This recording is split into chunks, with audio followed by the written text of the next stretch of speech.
We all rely on farmers and ranchers, but farming is riskier than other businesses out there. Crop insurance helps farmers manage their risk. With crop insurance, farmers put skin in the game by paying premiums and shouldering deductibles. That keeps taxpayers from having to pick up the whole bill every time disaster strikes. Today, about 90% of U.S. farmland is insured, providing $100 billion in protection to more than 130 different kinds of crops. It's a testament to the program's success.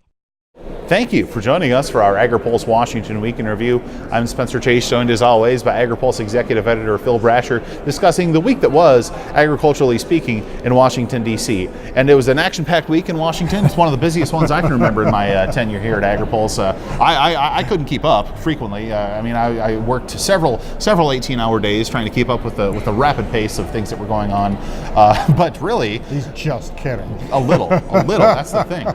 So the majority of the news that we need to tell you about here today happened just a little while ago. Recording this here on a Thursday afternoon, and on that Thursday afternoon, we saw two votes happen in the Senate. One on a Republican plan to open the government, another on a Democratic plan to open the government. Both of them needed the required 60-vote threshold to invoke cloture. Neither received it. The Republican plan received 50 votes. The Democrat plan received 52. So, Phil, in the long game of congressional politics, shutdown politics, etc., what did we learn today? Well, first of all, we haven't seen this kind of game before. It's never gone this far. I was just talking to another veteran reporter who I've known for a long time, who's been here for a long time, and this is just uncharted territory. It just doesn't happen. We don't have shutdowns that last this long.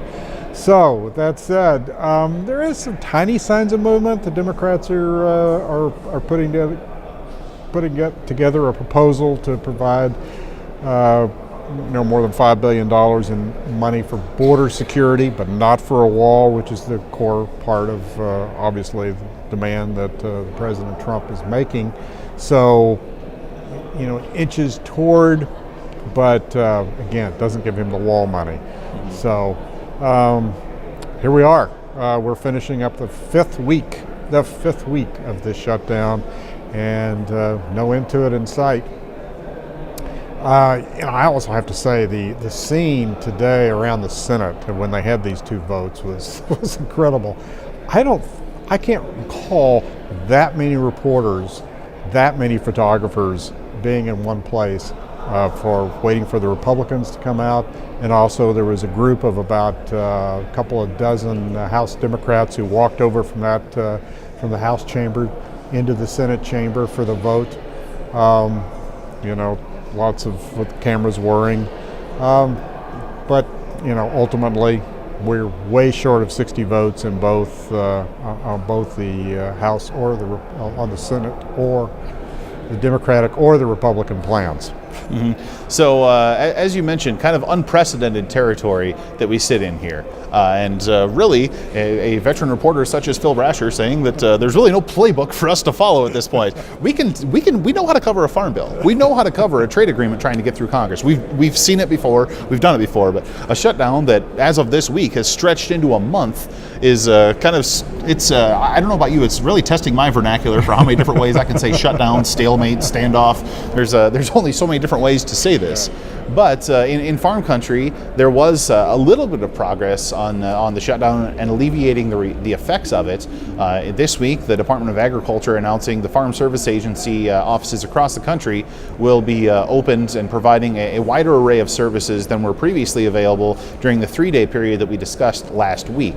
The big one being that market facilitation program assessments and applications will be able to be processed. But there's only a certain amount of time during which the FSA offices will be open full time. They're going to switch to 3 days a week here in a couple weeks if the shutdown continues. But Phil, this is really an effort on the part of the Trump administration to really kind of lessen the blow of the shutdown in rural America, and there's questions on the legalities of it as well. A big part of their base. Yeah, I had a chance to talk about the issue of the legalities today with Senator John Hoeven from North Dakota. He chairs the Senate Agricultural Appropriations Subcommittee, a critical subcommittee because he actually writes the Senate version of USDA's annual budget. He has been in contact with USDA and Agriculture Secretary Perdue for some time. Senator Hoeven says they got clearance on the legal justification for it. They got clearance from the Office of Management and Budget to do it.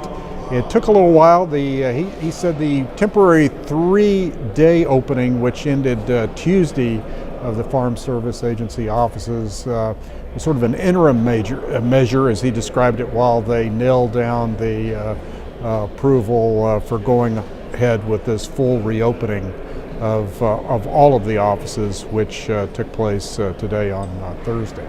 Mm-hmm. So obviously something that is, could potentially put some smiles on the faces out in rural America as they're looking to get tax forms back and do some other things that just the business of agriculture requires of them.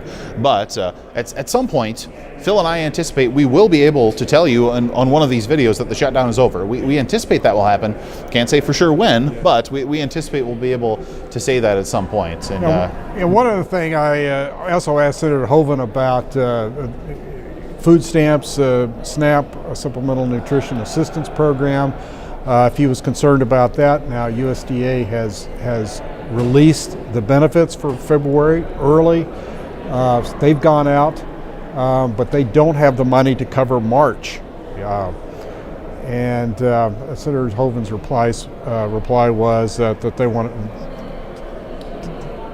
He wants to get the shutdown ended and didn't want to talk about what might happen in March. So he's clearly looking to get this done well before March. Mm-hmm. A familiar and popular sentiment on Capitol Hill. A lot of folks want to see this shutdown come to an end.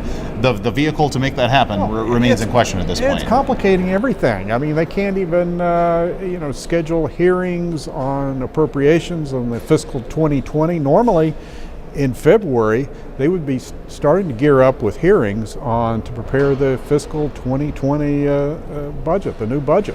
The president would be submitting his budget at the beginning of February.